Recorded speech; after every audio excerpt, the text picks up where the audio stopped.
Enggak ya? Oke. Kedengeran? Atau masih kecil sekarang? Udah Kak. Udah ya? Alright. Jadi kita belajar mutasi dulu nih. Oke. Ada yang tahu nggak definisi mutasi itu apa? Ada yang mau pendapat gitu, pernah baca mutasi itu apa gitu?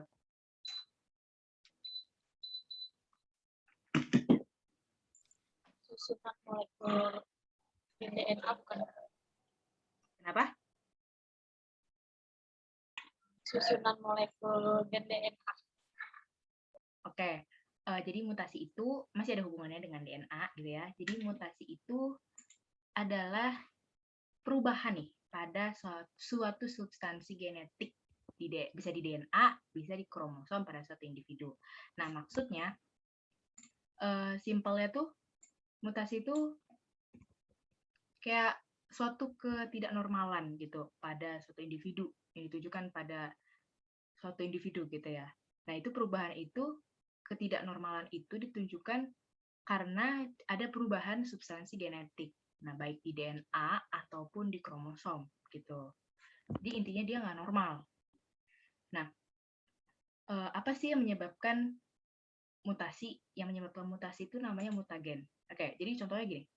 Ini science fiction aja gini ya. Jadi lo pernah nggak sih nonton X-Men atau enggak Teenage Mutant Ninja Turtle? Nah, kalau lo pernah, itu contoh imajinasi dari mutasi gitu ya. Kan kalau di Teenage Mutant Ninja Turtle tuh yang nggak normal dong, masa kura-kura bisa ngomong, masa kura-kura bisa silat gitu kan, nggak normal. Nah, itu tuh karena terjadi mutasi, entah itu di DNA dia, entah itu di kromosomnya dia.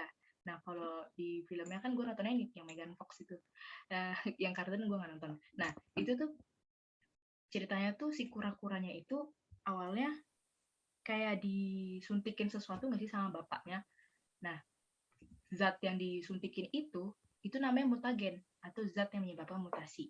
Nah, mutagen itu bisa asalnya dari bahan kimia, secara fisika juga bisa, bahan biologis juga bisa. Contohnya misalnya sinar ultraviolet, terus kolkisin, alkaloid, senyawa benzen, terus bisa virus gitu yang menyebabkan mutasi gitu, tergantung penyakitnya apa. Nah, hasil dari mutasi itu namanya mutagen. Hasil dari mutasi namanya mutan. Gitu ya. Jadi mutasi merupakan suatu perubahan pada suatu individu yang disebabkan oleh perubahan substansi genetik pada DNA atau kromosomnya. Nah, dia disebabkan oleh mutagen. Terus kemudian dia menghasilkan mutan gitu. Ya, sampai sini ada yang mau ditanyain? Belum? Belum Kak. Belum. Oke. Nah, kemudian mutasi ini kebagi dua. Ada mutasi gen dan mutasi kromosom. Nah, ini berdasarkan apanya nih yang termutasi gitu. Kalau mutasi gen itu terjadi pada terjadi pada basa nitrogen di dalam DNA. Sedangkan kalau mutasi kromosom ya mutasi terjadi pada kromosom gitu. Oke, kita coba nih ya soal nomor 1. Perubahan struktur DNA merupakan penyebab terjadinya mutasi apa? Berdasarkan pengetahuan yang tadi kita dapat. Mutasi gen. Mutasi gen. Mutasi gen, Kak. Iya, betul. Kalau mutasi kromosom ya berarti mutasinya pada kromosom. Tuh.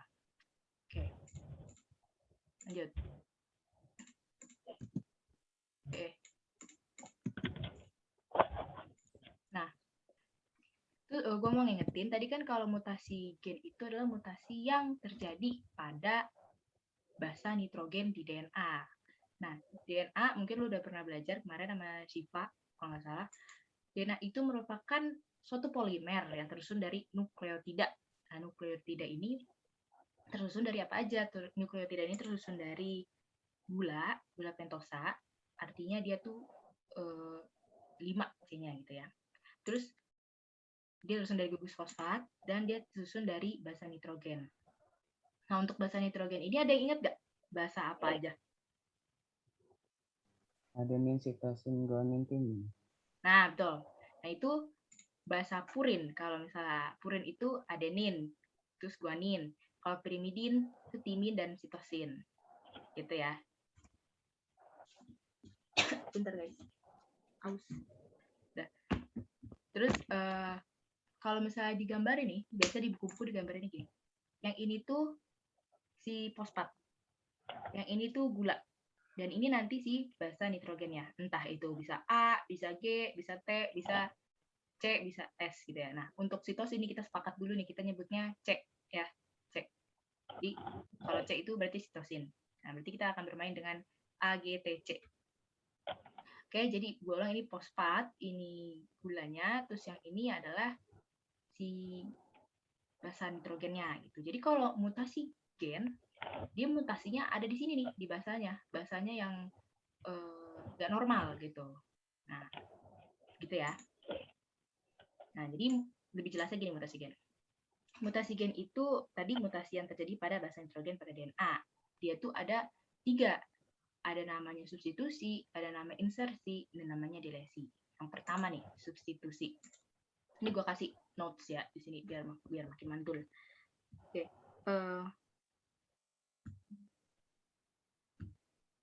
Contohnya nih, substitusi. Ya kan substitusi artinya tuh substitute, kayak pertukaran gitu ya.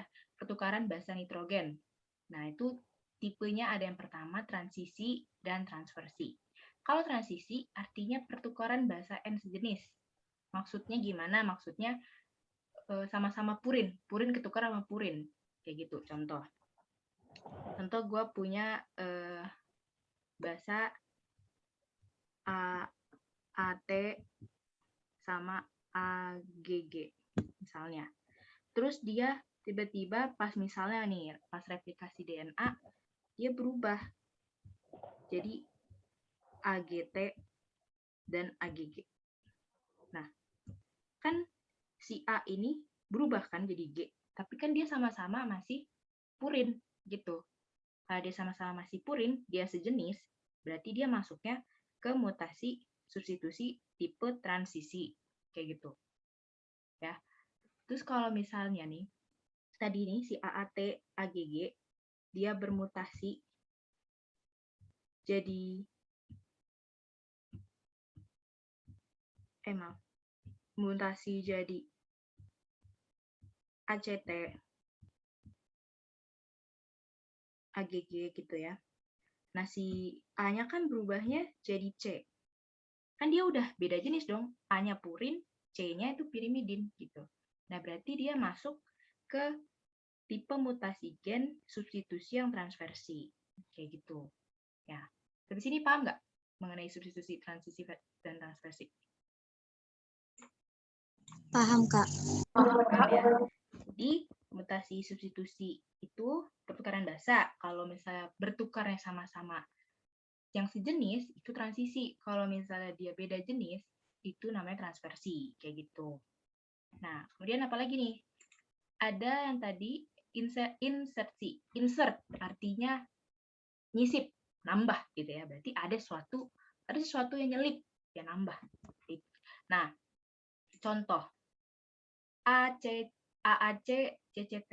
Terus dia bermutasi. Ada si T nyelip di tengah-tengah. Jadi AAC T CCT gitu kan. Nah, ini bukan hal yang sepele ya, guys.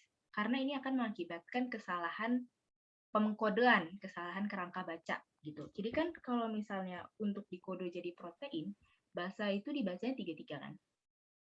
Nah, itu tuh dibacanya nih kalau misalnya nyelip, bukan AAC CCT lagi, jadi AAC T CC, terus nanti T-nya ini gabung lagi sama yang sebelahnya gitu. Jadi bisa aja yang dikode tuh beda gitu nanti asal aminonya.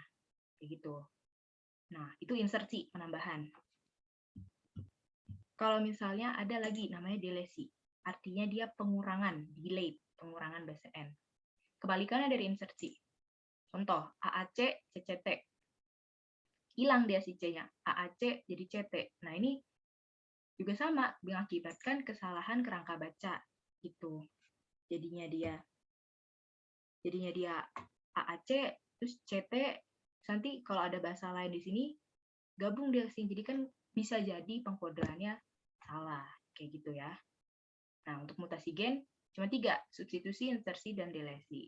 Sampai sini paham teman-teman? Ada yang mau ditanyain? Mau tanya, Mm-mm. yang insersi itu juga adisi kan ya? Ya, bisa disebut adisi juga. Terima kasih. Adisi ntar. Tulis dulu deh. Nanti kalau misalnya, ini kan gue, PPT yang gue bagi itu yang masih kopong gitu ya. Nanti kalau gue nulis-nulis itu, kalian bisa sembari aja screenshot. Oke, bisa juga disebut sebagai adisi, gitu ya. Gue ulang, mutasi gen itu ada 3. Substitusi, insersi, dan delesi. Substitusi pertukaran bahasa N, insersi, insert penambahan bahasa. Delesi itu berarti delete pengurangan bahasa gitu. Oke, coba Kak, kita izin coba. bertanya. Sok apa? Silakan. Mungkin nggak kalau suatu DNA itu mutasinya ketiga-tiganya gitu?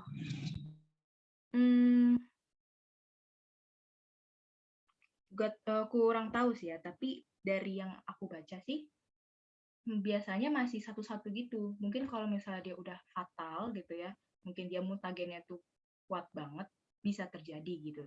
Nah, aku belum tahu sampai segitunya nih, tapi akan aku cari tahu dulu. Nah, tapi untuk kayaknya ya, sepengetahuan aku, untuk yang kalau misalnya mutagennya masih nggak terlalu kuat gitu, pasti kayaknya satu-satu dulu gitu. Nanti aku kabarin lagi ya kalau misalnya aku udah nemu jawabannya. Baik Kak, terima kasih. Oke, thank you pertanyaannya, aku catat. Oke, lanjut ya. Nih, coba kita bareng-bareng. ACT, TCA, GAC. Nah, dia bermutasi jadi A, B, C. Coba yang A, ini tuh tipe mutasi apa dan apa yang berubah? Ayo, bareng-bareng. Yang A. Apa yang berubah, guys? Transisi. Kenapa transisi? Adenin guanin. Karena Betul. Bahasa purin. Karena A-nya berubah jadi G. karena A-nya berubah jadi G itu sama-sama purin. Betul. Kalau yang B?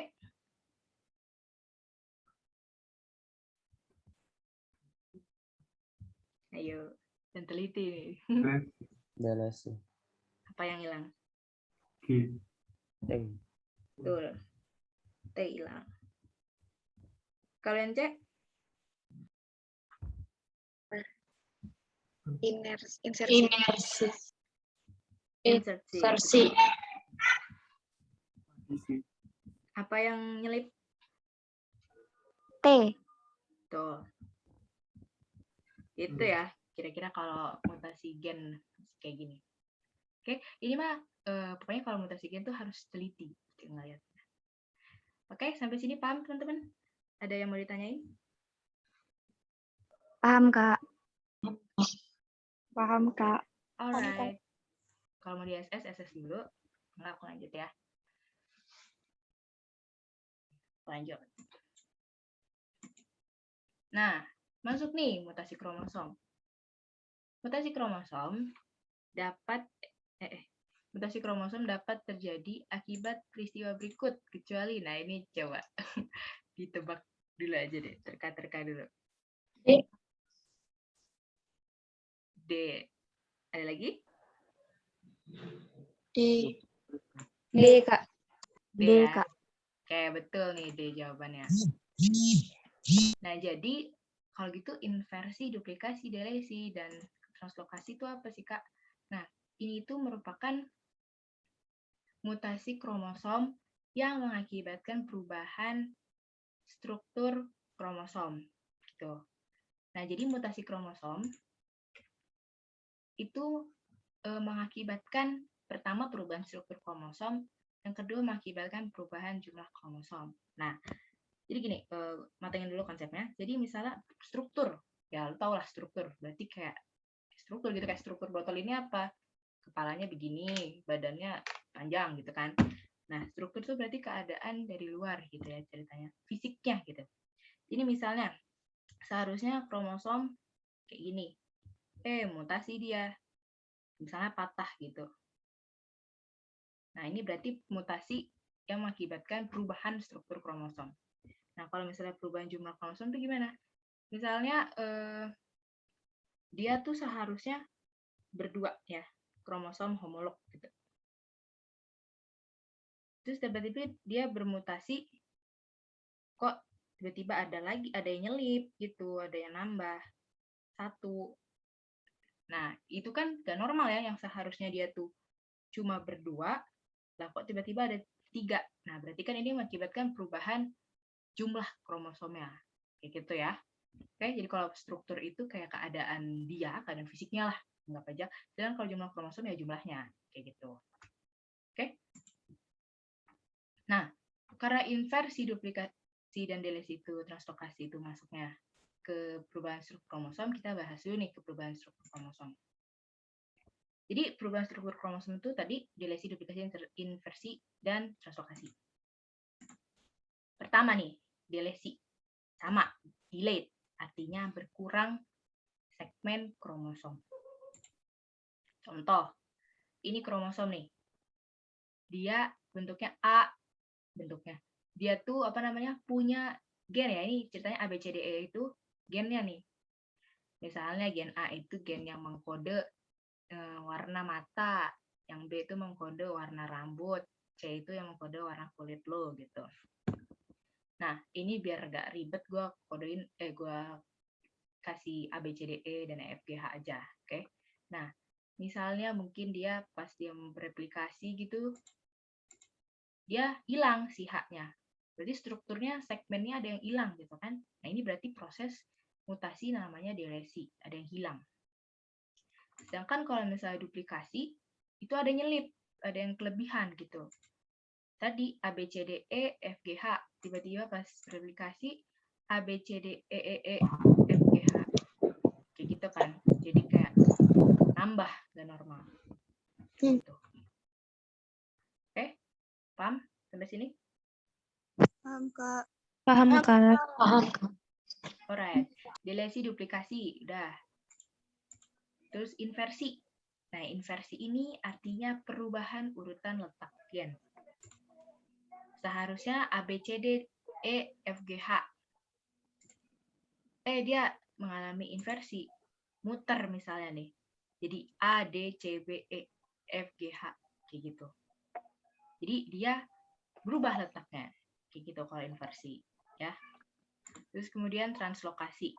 Translokasi itu artinya perpindahan segmen kromosom ke kromosom non-homolog.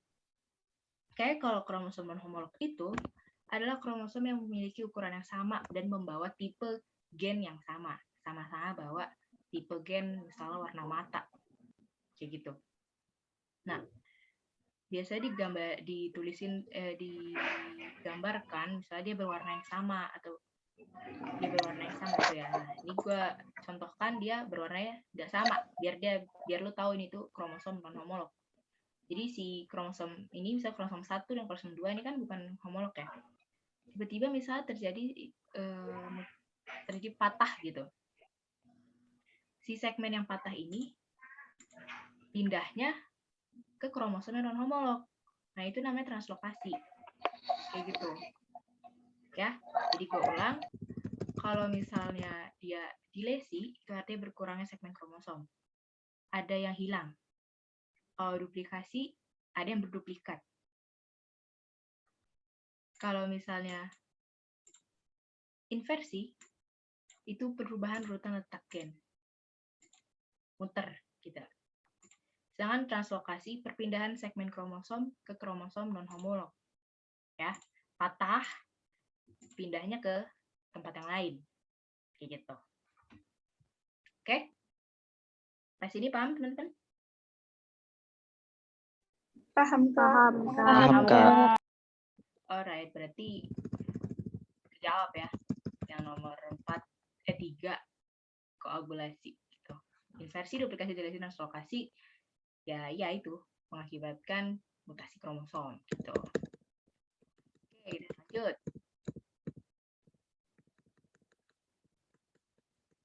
Nah, kita coba Ini apa yang terjadi di kromosom ini? Coba dijawab. Duplikasi. Duplikasi, Kak. Kak. Betul. Ini double. Gitu ya. Easy lah. Easy tahu mutasi. Oke, kita lanjut nih. Nah, apabila seorang wanita mengalami trisomi, maka kromosomnya berjumlah. Oke, ini adalah materi mutasi kromosom yang mengakibatkan perubahan jumlah kromosom. Nah, perubahan jumlah kromosom itu ada dua. Ada euploidi dan aneuploidi. Nah, karena si trisomi ini masuknya ke aneuploidi, gue akan menjelaskan aneuploidi dulu. Atau mungkin akan menjelaskan aneuploidi doang gitu ya, supaya bisa terkejar. Nah, jadi untuk trisomi itu kan aneuploidi. Jadi mutasi kromosom itu sebenarnya, gue jelasin dulu dari awal, mutasi kromosom itu disebabkan, kalau yang mengakibatkan jumlah kromosomnya berubah nih ya, itu peristiwa gagal berpisah non-disjunction. Gitu ya, gagal berpisah itu bahasa Inggrisnya non-disjunction. Pada saat anafase meiosis. Oke. Ada yang masih ingat nggak anafase tuh fase dia lagi ngapain gitu kromosomnya? Nggak inget. Oke. Anafase itu fase di mana dia si kromosomnya itu terpisah gitu ya kromatidnya. Jadi gini, misal ini kan pas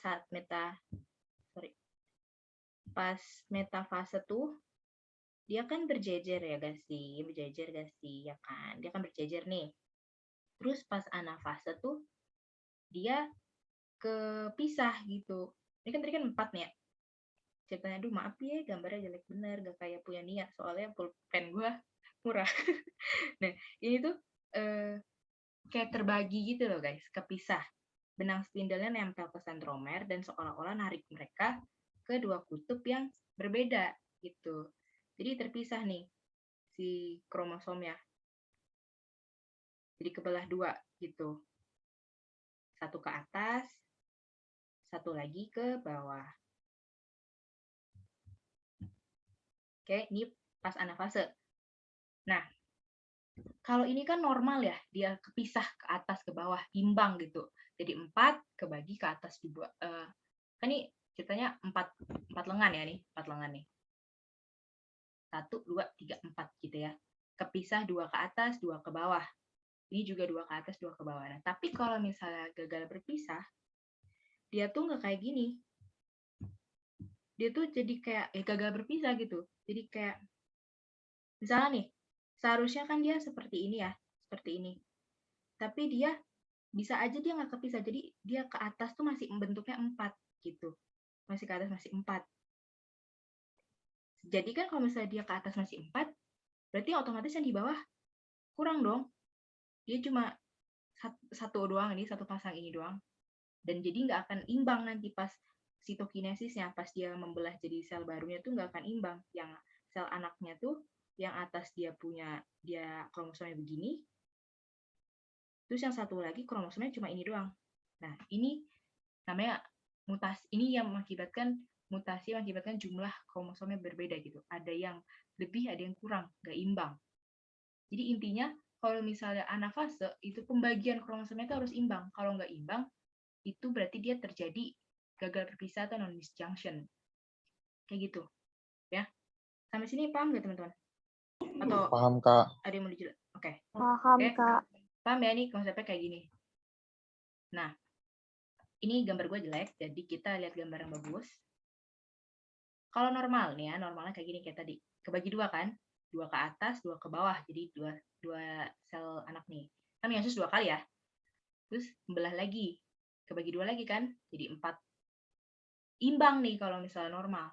Tapi kalau dia mengalami mutasi, gagal berpisah, lihat aja tuh. Gak normal kan? Lebih, ada yang kurang, ada yang lebih. Ada yang kurang, ada yang lebih. Kayak gitu. Nah, kalau misalnya euploidi, itu perubahan keseluruhan jumlah atau perangkat kromosom. Misalnya yang diploid, kan manusia misalnya normal itu diploid 46 kromosom. Terus dia mengalami non-disjunction jadi 3N di triploid. Nah, kalau misalnya aneuploidy itu nggak satu set gitu. Kalau aneuploidy itu kayak misalnya cuma ngurang 1, nambah 1, atau nggak nambah kurang 2 gitu ya. Nah, untuk euploidy gue nggak jelasin di sini dulu. Jadi gue akan fokus ke aneuploidy. Nah, jadi si aneuploidy ini, si aneuploidy ini itu kan ada monosomik, ada nulisomik dan trisomik. Ini ingatnya gini aja. Kalau monosomik itu kan 2N min 1. 2N itu kan berapa guys? 46 kromosom kan ya? 46 kromosom dikurang 1. Berapa berarti kromosomnya? 45 kromosom kalau monosomik. Kalau nulisomik dia ngurang 2. Berarti 46 kurang 2, 44. Trisomik ya lu hitunglah 46 tambah 1, 47. Nah, ingatnya gini aja. Mono 1. Monosomik 2N min 1. 2 kurang 1, 1. Monosomik gitu. Berarti kurang 1, 25. Nulisomik 0 gitu ya. 2 dikurang 2 kan 0 gitu. Terus trisomik nih, 3. 2N plus 1. 2 tambah 1, 3 gitu. Kalau gue nggak ngerti gitu ya. Tuh, jadi sekali lagi monosomik itu berkurang 1 kromosom. Jadi kromosomnya 45. Nulisomik berkurang 2. Jadi kromosomnya 44. Trisomik kromosomnya nambah 1. Itu jadi 47. Kayak gitu. Oke? Kita coba jawab soal nomor 5. Jadi trisomi berapa? 47. 47. Oke. Gitu ya. Kita lanjut nih. Nah, ini masuk ke mutasi kromosom pada manusia. Sindrom Turner adalah mutasi manusia yang disebut, ada yang tahu nggak? Ini contoh kasus apa? Tebak aja guys, tembak aja dulu. Oke. Bukan juga. Kenapa? Pokoknya jumlah Iya, kromosom. Kita tampung dulu. Oke. Jadi kalau mutasi kromosom pada manusia, ini gue ambil kejadian dari aneuploidy ya. Nah, tadi gue udah bilang gue akan menjelaskan secara detail, lumayan detail di aneuploidy. Mutasi kromosom pada manusia di aneuploidy itu ada 1, 2, 3, 4, 5, 6, 7. Nah, disingkatnya Pak Edo jaga klinik meta. Tapi sebelum ini, kita matangin konsep dulu mengenai karyotipe nih. Ada yang tahu nggak karyotipe itu apa definisinya? Karyotipe.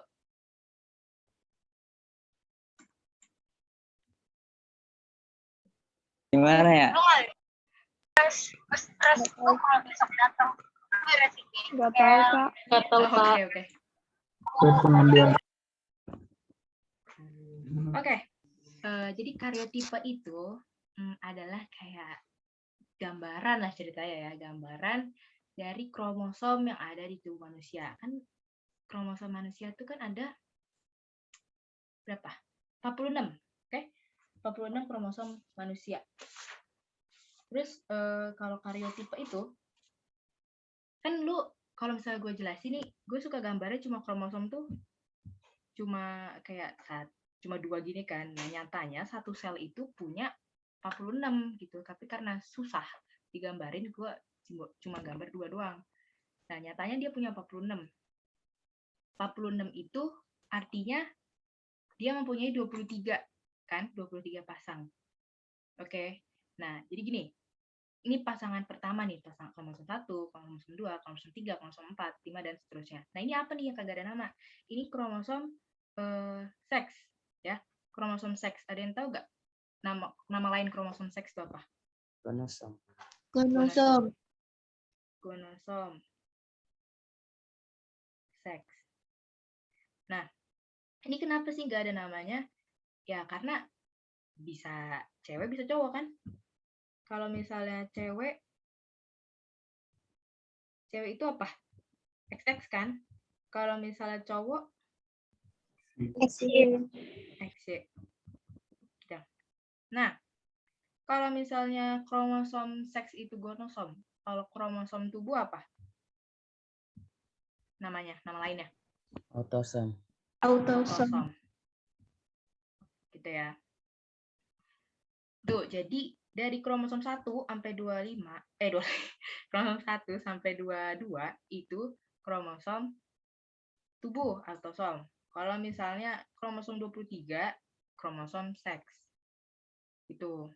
Nah, di tubuh manusia, setiap sel punya 46 kromosom. Kecuali sel gamet. Dia punya 23. Kenapa? Ya karena kan nanti gamet akan berfusi. Fusi ya, bergabung. Sperma gabung sama ovum. Kalau sama-sama punya 46, double itu berapa tuh? 46 tambah 46. 92. Kan?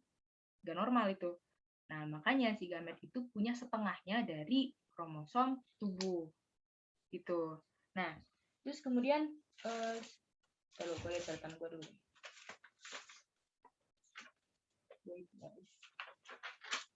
Nah, kemudian gini, gue ajarin penamaannya nih ya, nyamain penamaan. Kan tadi kalau tadi kan kromosom tubuh itu, sebentar, mau pindah. Jadi kromosom tubuh itu 46 ya. Nah, terus cara penamaannya tuh selalu autosom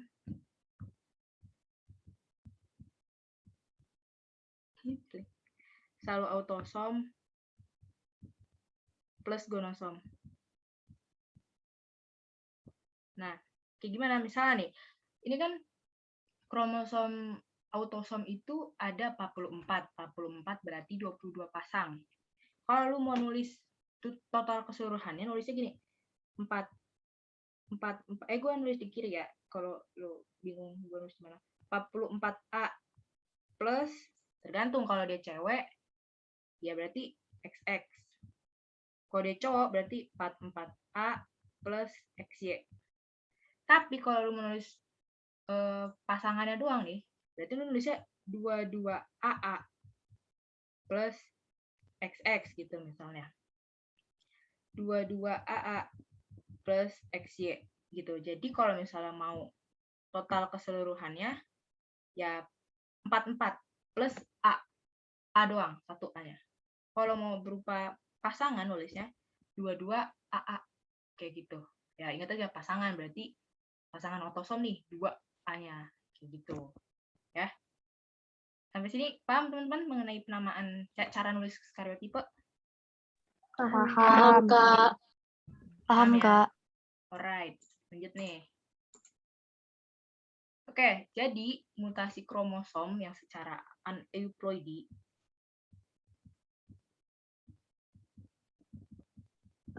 itu ada 3. Maksudnya ada 3 kasus ya, monosomik, trisomik, dan udah monosomik, trisomik doang. Jadi 2. Nah, yang monosomik berarti 2N-1 tadi, 45 doang kromosomnya. Itu yang pertama ada sindrom Turner. Sindrom Turner tuh dia kehilangan satu gonosom atau kromosom seks yang X. Berarti karyotipenya 44A plus XO. Gitu ya. Kan normalnya 44A plus XX ya kalau misalnya cewek. Tapi dia hilang nih satu gonosom. Ya udah berarti 44A plus XO. Oh itu kosong gitu. Nah, dia diderita atau dia berjenis kelamin perempuan, mandul karena ovari atau ovariumnya tidak tumbuh dan tubuhnya pendek gitu. Nah, untuk kayak gimana lebih jelasnya gue persilakan untuk googling sendiri gitu ya. Kemudian ada kasus trisomik. Trisomik itu tadi kromosomnya nambah 1. Berarti totalnya 47. Nah, ini tuh ada sindrom Patau, sindrom Down, sindrom Edwards, sindrom Jacob, sindrom Klinefelter, sindrom meta female. Nah, gue kasih singkatan Pak Edo jaga klinik meta. Pak-nya itu Patau, Edo-nya Edward, Do-nya Down syndrome, J-nya itu Jacob, K-nya Klinefelter, metanya meta female. Gitu. Nah, satu-satu nih kita bahas. Kalau sindrom Patau itu kelebihan satu autosom di kromosom 13, 14, atau 15. Cirinya dia punya celah atau bibir sumbing. Gitu. Kemudian sindrom Down itu dia kelebihan satu autosom di kromosom 21. Dia cirinya IQ-nya rendah, matanya sipit, dan wajahnya membulat. Gitu. Kenapa kok kayaknya penyakit ini tuh mukanya mirip semua gitu? Ya karena mereka memiliki kesamaan, yaitu mutasinya di kromosom yang sama, gitu, sama-sama kromosom 21 gitu. Jadi akan mirip gitu wajah-wajahnya. Kayak itu. Yang kemudian ada sindrom Edward. Yaitu kelebihan satu autosom di kromosom nomor 18. Ya, ini dihafalin aja dulu. Autosom itu tadi kromosom tubuh ya. Nah, kemudian ini yang di kromosom seks ada sindrom Jacob, trisomik di kromosom Y. Nah, trisomik nyelip 1. Jadi 44A plus XYY. Ya kan normalnya XY doang ya, karena nyelip 1 jadi XYY. Dia tuh cirinya dia sifat pria, dia tuh jenis kelaminnya pria, dia tuh agresif dan cenderung memiliki sifat kriminal gitu. Nah, terus kemudian sindrom Klinefelter. Dia trisomik di kromosom X. Jadi karyotipenya 44A plus XXY. Normalnya cewek XX karena nyelip 1 XXY. Cewek lagi, cowok, sorry.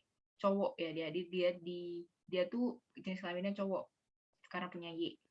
Dan tapi dia testisnya tidak tumbuh atau kecil. Karena dia kelebihan kromosom X. Kromosom X kan kayak punya cewek gitu kan biasanya.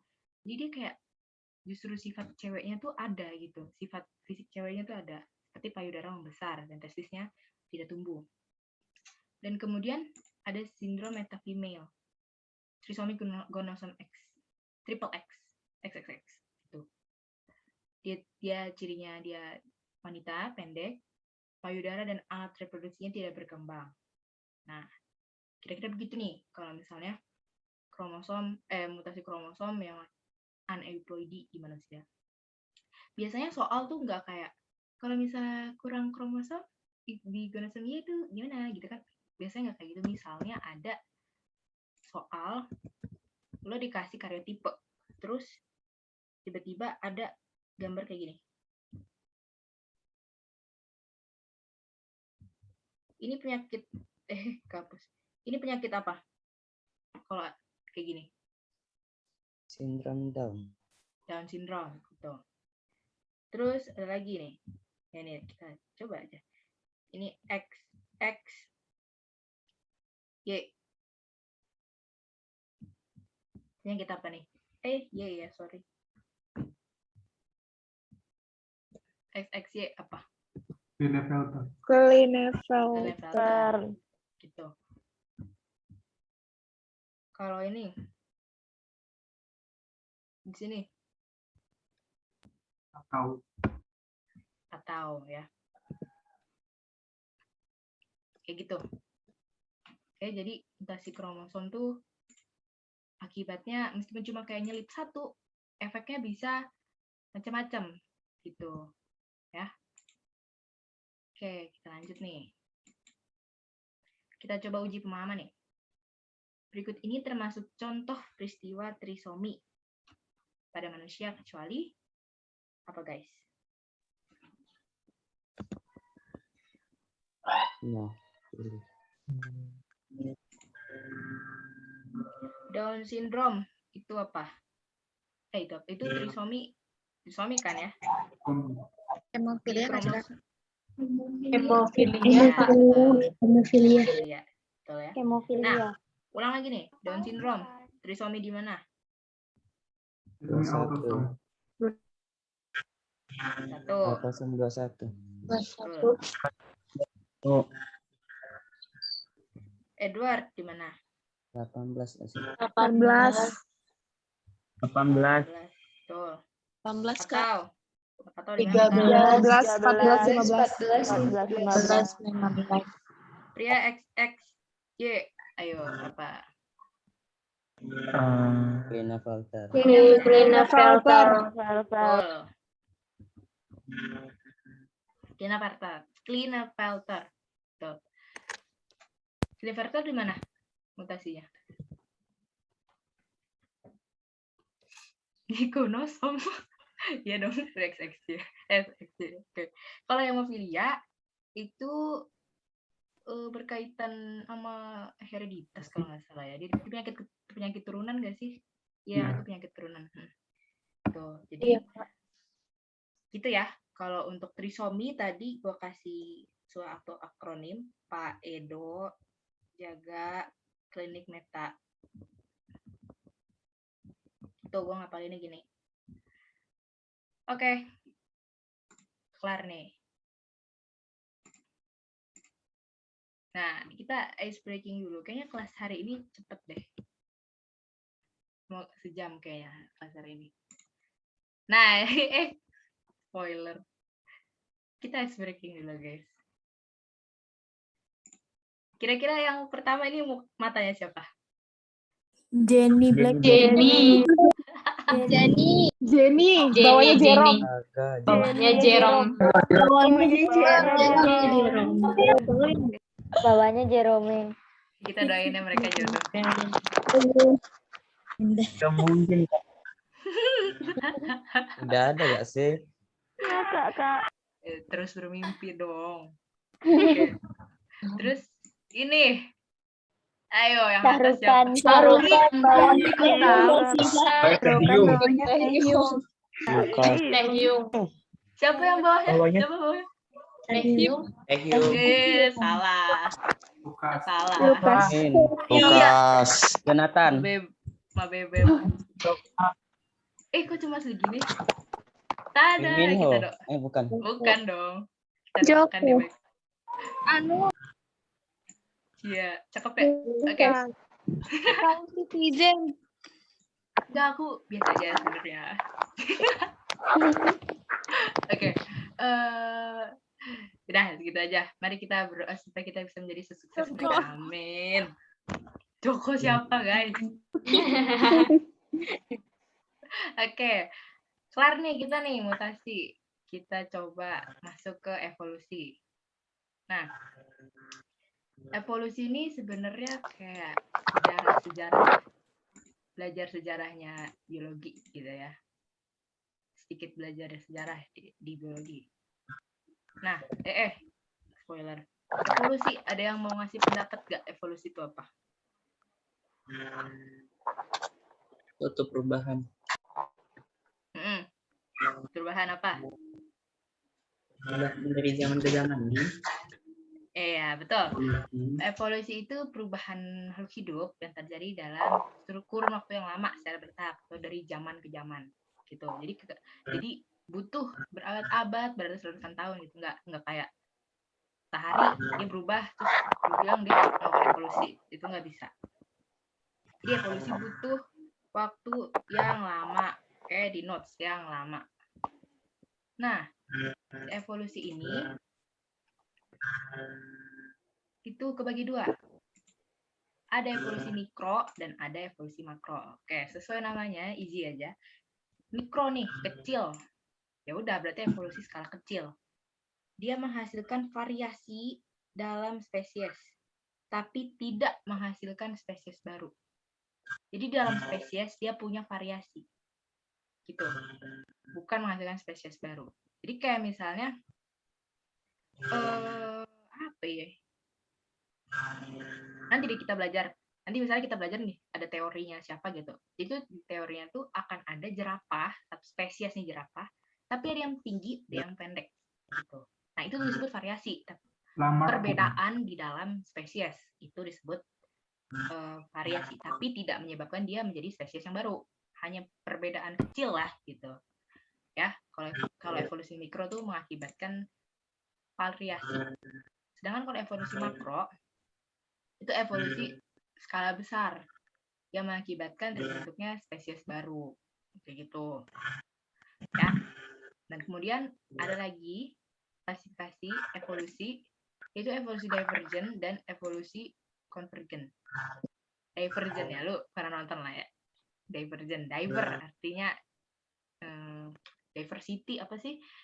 Keberagaman gitu ya. Berarti akan ada fraksi divergent.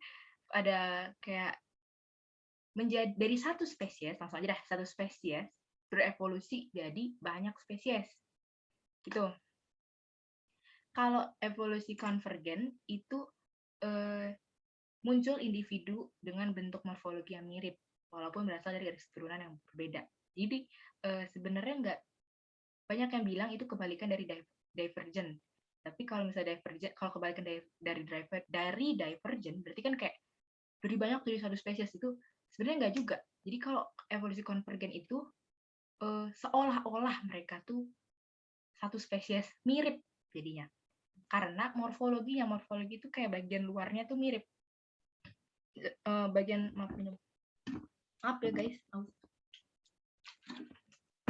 Nah, kalau misalnya konvergen itu seolah-olah satu spesies, seolah-olah ya, bukan satu spesies, seolah-olah.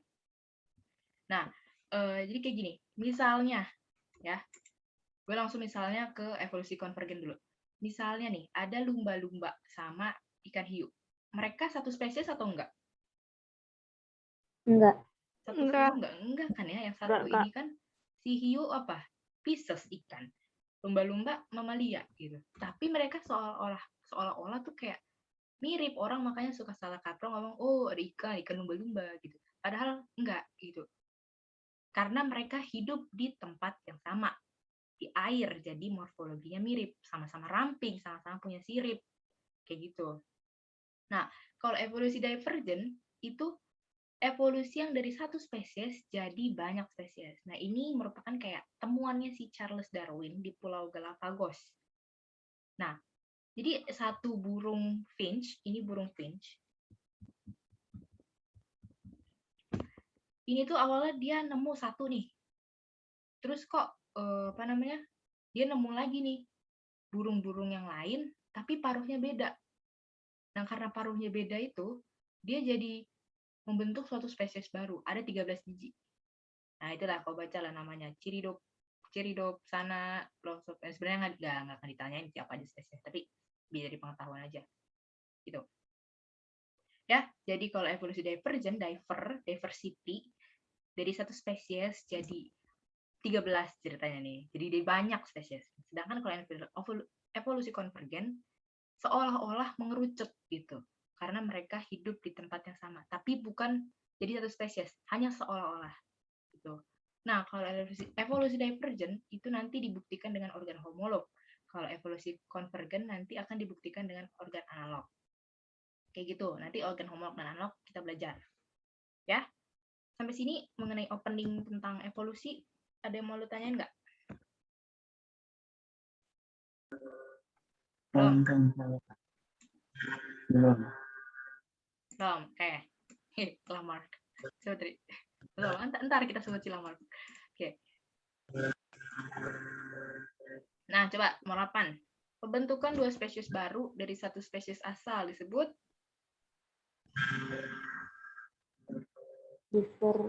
mikro. bener ya, divergensi. Oke. Kalau translokasi tadi dimutasi, nggak ada hubungannya. Konvergensi enggak ya, malah seolah-olah jadi banyak, seolah-olah jadi satu. Terus kalau mikroevolusi, variasi di dalam spesies. Kalau mutasi, ya tadi kita udah belajar mutasi, gitu ya. Jadi pembentukan dua spesies baru dari satu spesies asal disebut sebagai divergensi, evolusi divergent. gitu. Oke. Lanjut ya. Lanjut. Lanjut. Oke, nah ini si Lamarck. Teori Lamarck berbeda dengan teori Darwin. Hal berikut yang tidak sesuai dengan teori Lamarck adalah, oke. Jadi akan gue jelaskan dulu nih mengenai teori-teori evolusi yang lumayan populer. Sebenarnya teori evolusi itu nggak cuma dari 3 orang ini, ada banyak, tapi yang kayak populer yang kayak lumayan penting lah, bukan yang lain nggak penting, tapi kayak sering diujikan, sering dibahas di materi SMA tuh ini. Yang pertama, J.B. Lamarck tahun 1744, dia dari Prancis. Kedua, Charles Darwin, dia dari Inggris, 1809. Ini kayak orang kenalnya Darwin gitu ya. Terus August Weismann, dia di Jerman, 1834 gitu. Nah, gue bahas dari Lamarck dulu nih, teorinya si Lamarck. Maaf guys, pencet. Gue bahas dari teorinya Lamarck.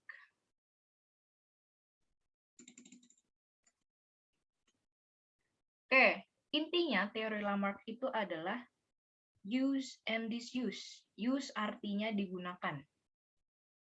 Disuse artinya tidak digunakan. Nah, maksudnya gimana? Jadi kalau misalnya dia use, itu organ yang di-use, yang digunakan, itu akan berkembang. Sedangkan organ yang tidak digunakan atau disuse, itu akan menyusut. Contoh, jadi gue sempat nyebutin tentang jerapah.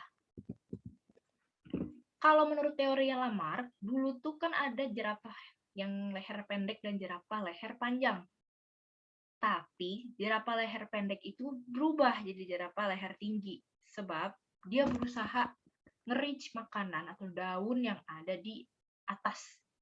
Tuh, dia lama stretch gitu lehernya. Set gitu, jadi kayak makin panjang gitu ya. Jadi berubah tuh. Nah, perubahan ini disebabkan karena beradaptasi dengan perubahan alam. Gitu. Beradaptasi dengan alam, beradaptasi nyari makan yang ada di atas pohon daun yang di atas gitu. Nah, terus menurut teori Lamarck juga karena dia lama-lama stretch gitu, ciri dan sifatnya diwariskan ke keturunannya. Tuh, jadi udah dia beradaptasi dengan lingkungannya, terus sifat hasil adaptasinya itu diwarisin pula gitu. Menurut Lamarck kayak gitu ya. Nah, ini menurut Lamarck. Terus kemudian ada lawannya si Lamarck nih. Bukan lawan sih, kayak si Darwin ini meneliti sendiri gitu dan dia punya teori. Ya, teorinya simpel aja, yaitu seleksi alam. Natural selection. Nah, seleksi alam maksudnya gini. Kalau tadi di Lamarck dibilangnya dulu lehernya pendek, jadi panjang. Kalau menurut Darwin, si leher memang ada jerapah leher pendek dan leher panjang. Cuman jerapah leher pendek ini tidak survive, dia terseleksi. Gitu. Dia mati, dia terseleksi. Jadi yang survive itu yang leher panjang. Makanya yang kita lihat sekarang itu adalah jerapah leher panjang. Nah, ya, jerapah leher pendek mati karena tidak bisa menjangkau makanan. Yang survive sekarang ada jerapah leher panjang yang bisa menjangkau daun. Kayak gitu. Kenapa? Karena tadi tiap individu memiliki variasi. Yang variasinya menguntungkan akan diwariskan ke keturunannya. Yang tidak menguntungkan akan mati. Anggaplah si leher panjang ini menguntungkan. Ya iyalah, dia leher panjang bisa makan yang ada di atas. Sedangkan kalau dia leher pendek, dia nggak bisa, nggak nyampe. Matilah dia. Kayak gitu kalau si Darwin. Spesies yang hidup di masa sekarang adalah spesies yang ada di masa lalu yang lolos seleksi alam. Gitu. Ya. Jadi kalau menurut Darwin nggak berubah. Spesies nggak berubah dari dulu sampai sekarang sama. Kayak gitu. Ya. Paham teman-teman antara Lamarck dan Darwin? Paham, Kak. Ya, gini nih gambarnya supaya lebih meyakinkan. Dulu ramai nih, ada yang kecil, ada yang panjang. Ada yang kecil, kalau si Lamarck nih. Terus makin lama makin panjang gitu kan lehernya. Sedangkan kalau si Darwin ada yang kecil, ada yang panjang. Yang kecil mati, sisanya panjang-panjang lehernya gitu. Nah, mereka nih kayak dua opini yang berlawanan. Nah, kemudian di tahun selanjutnya muncullah seorang Weismann, August Weismann. Dia tuh setuju sama Darwin intinya, bahwa evolusi terjadi melalui seleksi terhadap faktor yang bersifat genetis tapi tidak dipengaruhi lingkungan gitu. Jadi dia punya eksperimen ya buat membuktikan. Jadi ada tikus, ini kesian sih, ada tikus cewek sama cowok. Dipotong ekornya, guys. Nah, jadi pendek. Nah, habis itu dikawinin, tapi anak-anaknya sampai 21 keturunan atau 19, gitu saya lupa, itu panjang lagi ekornya. Gitu. Nah, jadi kan kayak nggak membuktikan nih, kalau misalnya dia tuh dari alam, misalnya dia kenapa-napa nih, bentuk adaptasi dia dari alam, akan diwariskan sama keturunan yang enggak. Karena evolusi itu secara genetis gitu ya. Kalau Weismann gitu. Jadi intinya dia setuju sama si Darwin.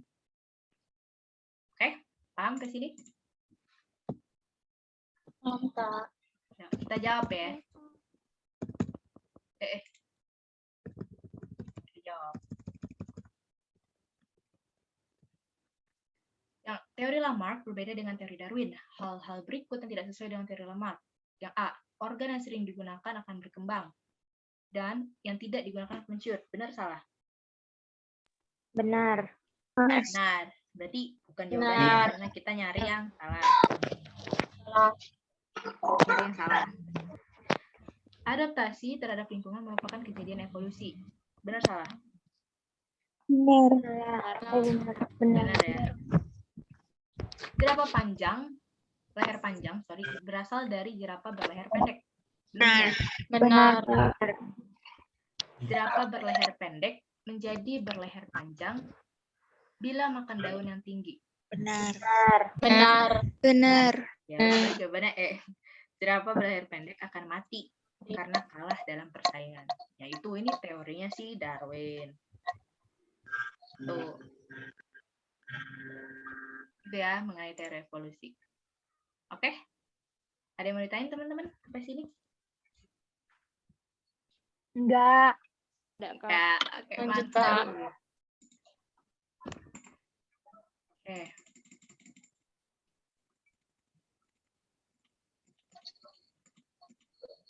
Nah, di bawah ini yang termasuk organ homolog adalah, nah ini ada yang mau jawab? Benar, Homolog kan? itu yang bentuk sama fungsi berbeda ya? Atau kebalikan? Homolog itu yang fungsi beda. Bentuknya sama? Salah. Tunggu. Fungsi beda, tapi struktur, bukan bentuk. Iya, struktur. Bentuk ya, struktur. Strukturnya sama. Oke, coba. Apa mau gue jelasin dulu? Apa mau jelasin dulu lah ya? Oke, tadi teman lu udah bener. Oh, A. Oke, kita kunci nih jawabnya A. Apakah benar? Oke. D. Kita coba nih. Benar tadi teman lo bilang bahwa organ homolog itu memiliki fungsi beda struktur sama. Maksudnya gimana? Maksudnya gini. Jadi ini termasuk oleh bukti evolusi ya. Bukti evolusi itu ada macam-macam. Ada fosil, ada anatomi perbandingan, ada embriologi perbandingan, ada fisiologi perbandingan, dan organ vestigial. Nah, untuk hari ini gue bakal bahas mengenai anatomi perbandingan dulu. Ya, karena itu lumayan sering keluar. Ya. Kalau fosil ya lo tahu, kalau embriologi perbandingan tuh dari perkembangan embrionya. Kan kemarin kayak belajar nggak sih SIPA kayak morula, gastrula gitu. Nah, nanti embriologi perbandingan tuh kayak mana dulu nih yang kebentuk nih gitu nanti belajarnya. Terus fisiologi perbandingan ya berarti dari sistem dalam tubuh gitu. Kalau organ vestigial tuh kayaknya organ yang sisa deh, hasil evolusi organ sisa tapi yang kurang berguna sekarang gitu. Kayak gitu kalau udah vestigial. Nah, tapi untuk sekarang kita fokus di anatomi perbandingan dulu. Oke? Jadi untuk anatomi perbandingan itu ada dua, ada homologi dan analogi. Homo sama ya. Homo itu sama. Berarti artinya strukturnya sama. Jadi definisinya adalah organ yang memiliki fungsinya beda, tapi bentuk asal atau strukturnya sama. Kayak gini. Ini gue kasih contoh, ada tangan orang, ada kaki kucing, kaki depan kucing, ada sirip paus sama sayap kelelawar. Nah, fungsinya kan beda kan ya, tangan manusia ya buat begini-begini lah. Tangan manusia ya buat misalnya gerak-gerak gitu, terus kaki kucing ya buat jalan, sirip whale itu apa, paus itu buat ya berenang, sayap bebet itu buat terbang gitu kan ya, beda fungsinya tapi struktur asalnya sama. Kayak mana nih maksudnya? Struktur tulang ya, nih kan ini udah warnanya udah beda-beda nih. Yang ini yang di atas nih itu struktur tulangnya namanya tulang humerus. Terus kalau misalnya yang di sini nih ya, yang gue contohin satu doang nih, tangan orang, tapi yang warna oranye ini itu namanya tulang radius. Terus kalau yang di sini namanya tulang ulna. Terus yang di sini yang warna kuning itu namanya tulang karpal. Karpal mah tumbuhan. Karpal. Terus kalau yang di sini apa namanya? Jari-jarinya nih namanya palanges.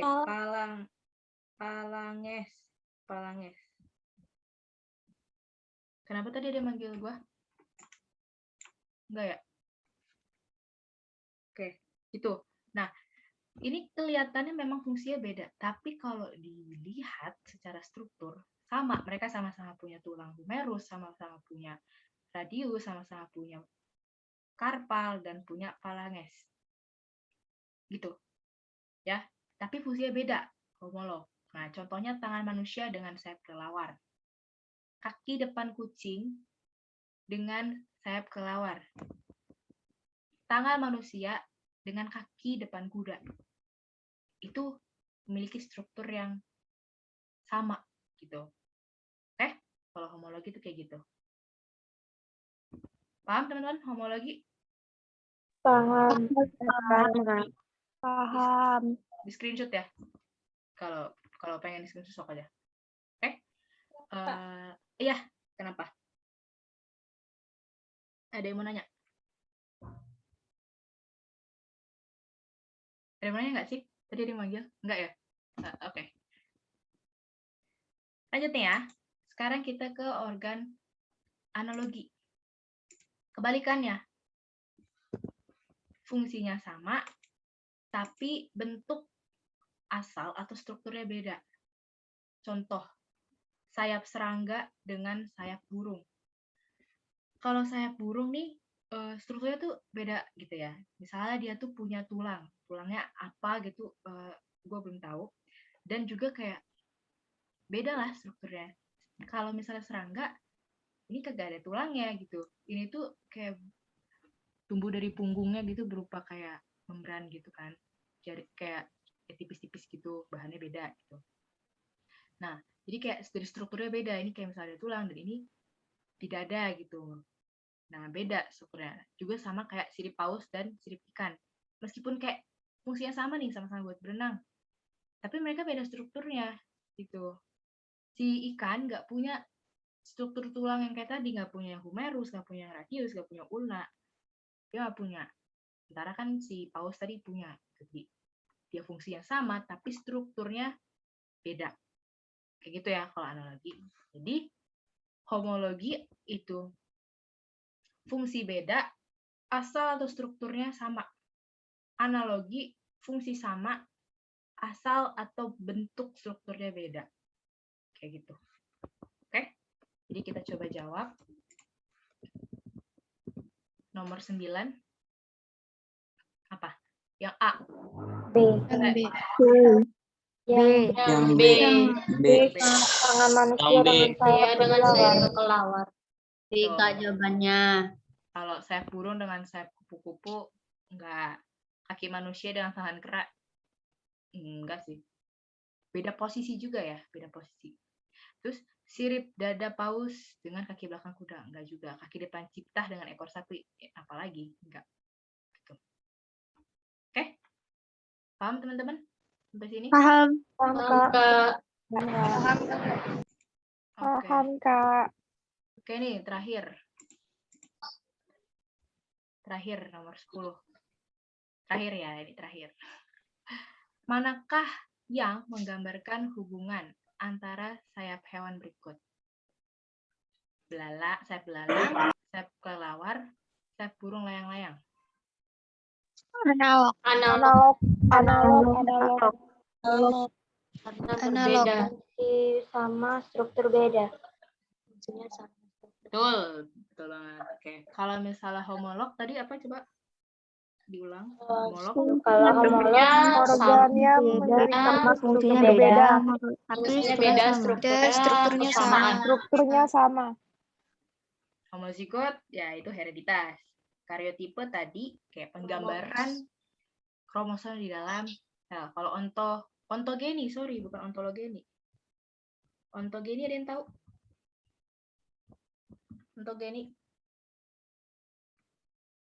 Ontogeni itu proses perkembangan zigot sampai dewasa dan mati.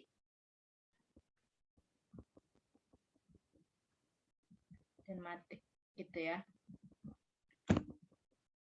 Oke. Mengenai mutasi dan evolusi sampai sini dulu. Ya. So, sebenarnya evolusi masih ada lagi. Tapi kayaknya cukup sampai di sini dulu nih. Supaya misalnya biar gak terlalu mumet gitu karena kita belajar 2 materi yang berbeda. Nanti soon gue akan bikinin video kayak si Nia ya. Nia sama Cipa kayaknya bikin video juga. Bikin video mengenai Hardy Weinberg. Tahu gak Hardy Weinberg? Yang frekuensi alel, genotipe. Ini kayak bisa dibilang matematikanya biologi. Tuh, ini gue akan coba bikin video tentang ini. Itu ya guys. Oke. Mengenai mutasi dan evolusi dari yang udah gue jelasin, ada pertanyaan nggak? Enggak. Enggak, Kak. Nggak ada. Enggak, Oke. Kak. Ada, Kak. Oke, berarti selesai ya. Oke, terus nih